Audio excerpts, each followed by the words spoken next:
اگر انسان فقیر به دنیا میآید عیب نیست برون، اما اگر فقیر در دنیا میمانه این عیب است. یک نکته که اینجا قابل تذکر است، بعضی ها دقیق نفهمیده تا صحبت میکنه میگه پیغمبر فقیر بوده، من فقیر باش نمیکنه.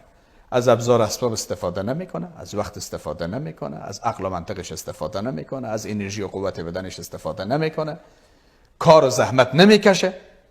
بی توقع میشینه که والله فقیر پیشگاه خدا اجر داره. چنین فقیری هیچ اجری نداره، نه تنها که اجر نداره بلکه این آدم در روز قیامت هم مجازات میشه و ازش سوال میشه که تو چرا از این همه نعمتایی که خدا برات داده استفاده نکردی برای تکامل یا رشد بیشتر خودت. فقر از جمله خطرناکترین ابزارهایی که شیطان استفاده میکنه برای گمراه کردن انسان که فقر است.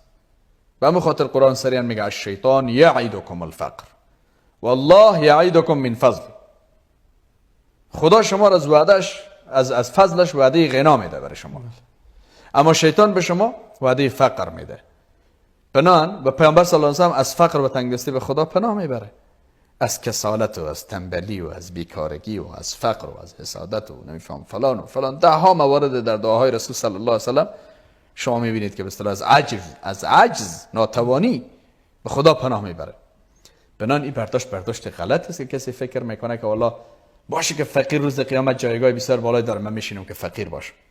مال و ثروت را الله جل جلاله در قرآن فضل خود معرفی کرده. فانتشروا فی الارض وابتغوا من فضل الله. جای دیگر مال خیر معرفی کرده.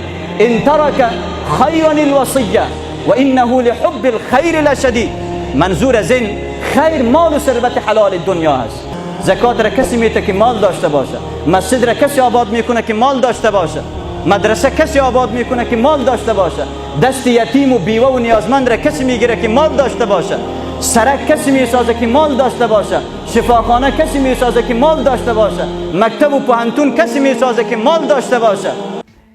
مدرسایی است که خدا میگن روانشناس فلان میان روی فقر صحبت میکنن، روی ازی صحبت میکنن که در اکانت ما پول نیست و افتخار میکنه که در اکانتش پول نیست.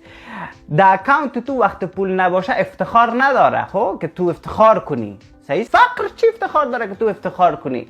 در فقر چی؟ در بدبختی و فقر چی افتخار است که تو افتخار میکنی؟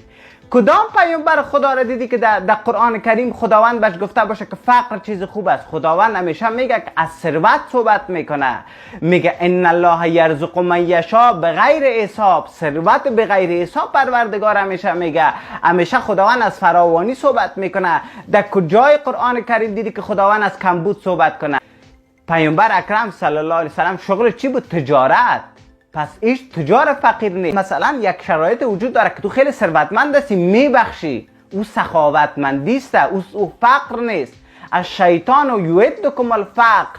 فقر و کمبود از طرف شیطان است. شما قرآن کریم درست بخوانید. در فقر و در بدبختی و در بیچارگی افتخار نیست که